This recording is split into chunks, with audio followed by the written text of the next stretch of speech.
তো পুজো টুজো শেষ, তারপরে আর আসা হয়নি, ভিডিও করিনি। তো বুঝতেই তো পারছো নিজের বাড়িতে পুজো বা অনুষ্ঠান হলে কতটা খাটাখাটনি করতে হয়। তো এটা হচ্ছে রাতের বেলা আর কি, সবাই প্রসাদ ট্রসাদ খেয়ে তারপরে একসঙ্গে নাচ করছে আর কি।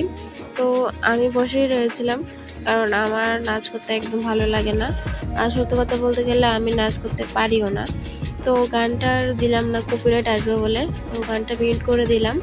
আর আসলে কি বলতো, আমরা যখন ছোট ছিলাম, যখন আমাদের বাড়িতে পুজো হতো বা আমার বান্ধবীর বাড়িতে পুজো হতো, তখন কিন্তু আমরা ভীষণ মানে নাচতাম, পারতাম আর না পারতাম ভীষণ কিন্তু নাচতাম যখন ছোট ছিলাম। তখন কিন্তু অনেক আনন্দ, অনেক মজা করেছি। আর এখন তো বুঝতে পারছো, নিজের বাড়ি হলে একটা, হ্যাঁ অবশ্যই এটা আমার নিজের বাড়ি, শ্বশুর বাড়ি। তো বুঝতে পারো বিয়ের পর নাচ বাজ এতটা ভালোও লাগে না।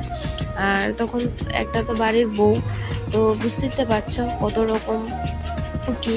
তো আমাদের বাড়িতে এসব কিছুই না। তো ডান্স ফান্স করলে কেউ কিছু বলে না, সবাই কিন্তু একসঙ্গে মিশে ডান্স মানে করছে। তো আমি করব না, কারণ আমার একদম ভালোই লাগে না।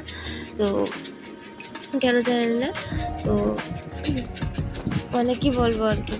তো আরও অনেক ভিডিও ছিল, আমার বরকে বলেছিলাম ভিডিও করতে, আর ও যে কীভাবে ভিডিও করেছে সেগুলো মানে ভিডিও দেওয়ার মতো না। যতটুকু করেছে এতটুকু দেওয়ার মতো এতটুকু কিন্তু দিয়েছি।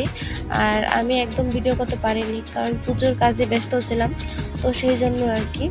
তো ভিডিও করা আমি বন্ধই করে দিয়েছিলাম, ভাবছিলাম আর ভিডিও করব না। তো এই ভিডিওটা যেহেতু করেছি, তো আজকে আবার ভিডিও দেবো আর কি একটা।